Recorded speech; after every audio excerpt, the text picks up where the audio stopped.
Europe خلیجی ممالک میں امیگریشن، ویزوں اور تارکین وطن سے جڑی دیگر اہم خبروں کا معتبر چینل. دیکھتے رہیں احساس نیوز. احساس نیوز کے ناظرین السلام علیکم. امجد ارشاد چودھری نئی ویڈیو کے ساتھ آپ کی خدمت میں حاضر ہے.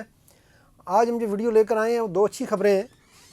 ایک تو انڈین کے ہاتھوں ایک پاکستانی کی قسمت جو ہے وہ چمک اٹھی ہے، اس کے بارے میں ہم آپ کو بتائیں گے. ویسے پاکستانی اور انڈین تو تاریخی طور پر تو ایک ہی قوم ہے، 1947 میں الگ الگ ہو گئے. تو بہرحال اب جو ہے وہ پھر ایک انڈین کے ہاتھوں پاکستانی قسمت چمکی ہے. اور دوسرا یہ ہے کہ جو اٹلی میں فیملی ویزے یا دوسرے ویزوں کے جو اپلائی کرنے والے ہیں ان کے لیے ایک اچھی خبر ہے، لیکن انہیں کچھ دن انتظار کرنا پڑے گا، تو اس کے بارے میں بھی آپ کو بتائیں گے. تو پہلے ہم آ جاتے ہیں جی پاکستانی قسمت ایک انڈینز کے ہاتھوں کیسے جاگی. تو آپ کو پتہ ہے ابھی جو ہندو مذہب کا تہوار دیوالی گزرا ہے، تو اس دیوالی کے موقع پر دبئی ڈیوٹی فری شاپ نے ملینیم لاٹری کا جو ہے ڈرا کرایا. تو اس ڈرا کے لیے انہوں نے جو ہے وہ دبئی میں جو بھارتی کونسل جنرل ہیں ستیش کمار سیوان ان کو بلایا ہوا تھا. تو اس موقع پر تقریب بھی ہوئی، بھارت کا کلچر بھی پیش کیا گیا، ڈانس وغیرہ پوری تقریب تھی. تو اس کے موقع پر ایک ڈرا ہونا تھا جس میں وہ ملینیم لاٹری جو ہے اس کا نکلنا تھا. تو اس موقع پر جو ہے وہ دبئی ڈیوٹی فری کے جو ایم ڈی ہیں رمیش کرامی، انہوں نے بھی بتایا کہ جی کہ ان کے پاس جو ہے وہ 1000 انڈین ورکر کام کر رہے ہیں. پھر وہ جو ان کی جو خریداری کا اس میں جو حصہ ہے انڈین مسافروں کا وہ 13 سے 14% ہے. پر انہوں نے اپنے ادارے کی بتائی.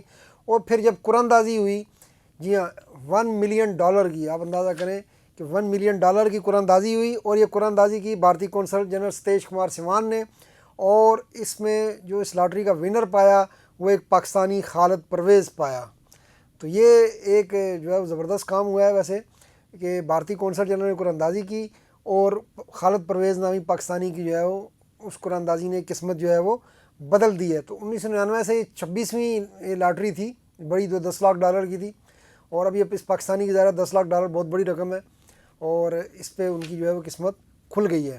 تو دوسرے ہم آتے ہیں جی اٹلی کی طرف. آپ کو پتہ ہے ہم بھی پہلے کئی ویڈیوز میں یہ بات کر چکے ہیں کہ پہلے جو ہے وہ اٹلی میں جو فیملی کا ویزے یا دیگر جو ویزے جمع ہوتے تھے ورک کے اور دیگر، تو اس میں ڈائریکٹ جو ہے آپ کے ڈاکومنٹ جمع ہو جاتے تھے اور اس کے اوپر جو ہے وہ اطالوی سفارتخانہ یا کونسل خانہ جو ہے اس کو چیکنگ کر کے جو بھی تصدیق کر کے جو ہے اس کے اوپر ویزا جاری کرنے یا نہ کرنے کا فیصلہ کرتا تھا. لیکن پھر پچھلے کچھ چند سالوں سے ایک جو ہے لیگلائزیشن کا ایک نیا پروسیس ڈال دیا گیا. اس لیگلائزیشن کے پروسیس نے پاکستانیوں کو عملی طور پر جو ہے بہت، میں یہ کہوں غلط نہیں ہوگا کہ بہت ہی جو ہے پریشان کیا، اور ان کے اخراجات بہت بڑھ گئے. ایک اپائنٹمنٹس لینا پہلے ہی بہت بڑا مسئلہ ہے، اور اپائنٹمنٹس آپ کو پتہ بی بی سی کی رپورٹ میں تھا کہ پورا ایجنٹوں کا جال بچھا ہوا ہے جو اپائنٹمنٹس خریدنے پڑتی ہیں جن سے. تو ایک تو اپائنٹمنٹ لینا مسئلہ، اور پھر 2 بار اپائنٹمنٹ لینی پڑے گی. ایک بار آپ کو لیگلائزیشن کے لیے اپائنٹمنٹ لینی پڑے گی، لیگلائز ہو گئے ڈاکومنٹ، اس کے بعد ہو سکتا ہے کہ آپ کو دوسری اپائنٹمنٹ کی دھکے کھا رہے ہوں، آپ کو اپائنٹمنٹ نہ ملے. تو اب جو ہے ایک عالمی کنونشن ہے اپوسٹائل کنونشن، تو پاکستان بھی اس کا حصہ بن گیا تھا. تو اب اس کنونشن کے تحت پاکستانیوں کی اس لیگلائزیشن کے پروسیس سے جان چھوٹ گئی ہے، اور اب جو ہے ان کے ڈاکومنٹس جو ہیں وہ براہ راست جمع ہوا کریں گے، انہیں پہلے لیگلائز کرانے کی ضرورت نہیں پڑے گی. اب یہ دیکھتے ہیں کہ آگے لیگلائزیشن کی فیس برقرار رکھتے ہیں یا نہیں. تو پاکستانیوں کو اب اپنے جو ڈاکومنٹ ہیں وہ صرف اپنی وزارت خارجہ سے، یا اٹلی میں تو وہاں سفارتخانے یا کونسل خانے سے ٹیسٹ کرانے پڑیں گے. اور اس عالمی کنونشن اپوسٹائل کنونشن جو ہے اس کے تحت یہ ڈاکومنٹ جو ہے وہ اٹلی کا سفارتخانہ ہو یا وہاں اٹلی کی حکومت ہو وہ قبول کر لیں گے. تو اس حوالے سے اٹلی کے جو پاکستان میں سفارتخانہ ہے اس نے پبلک نوٹس بھی جاری کر دیا اپنی ویب سائٹ پہ. لیکن یہ سہولت آپ کو 18 نومبر سے دستیاب ہوگی. 18 نومبر سے پہلے اگر آپ کو کیس جمع کرائیں گے تو وہ لیگلائزیشن اس کے لیے ضروری ہے.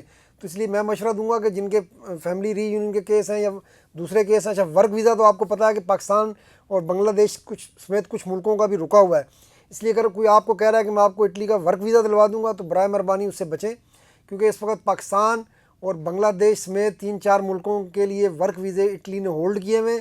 اور ان کا کہنا ہے کہ ہم پہلے، کیونکہ ایسی شکایت تھی کہ یہاں شاید 2 نمبر کاغذ لگتے ہیں کچھ ملکوں میں، تو ہم شکایات کی تحقیقات کر رہے ہیں، اس کے بعد ہم اس کو کلیئر کریں گے تو پھر جو ہے ورک ویزے پہ کام ہوگا.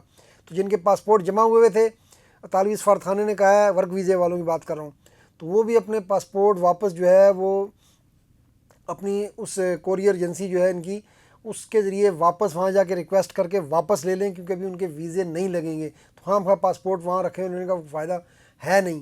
لیکن کچھ لوگ اس لیے بھی شاید رکے ہوئے ہوں گے کہ پھر اپائنٹمنٹ نہیں لینی پڑ جائے گی. تو یہ ایک اینگل ہے. اگر کسی کو کہیں اور اپلائی نہیں کرنا، کوئی جلدی نہیں ہے، تو پھر تو رہنے دیں، ورنہ اپنے پاسپورٹ کو واپس لے سکتے ہیں۔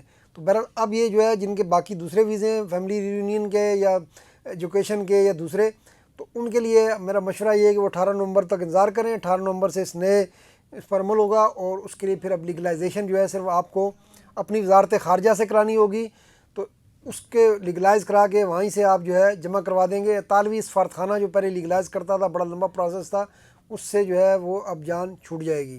تو آج کے لیے اتنا، انشاءاللہ پھر ملیں گے۔ اللہ حافظ۔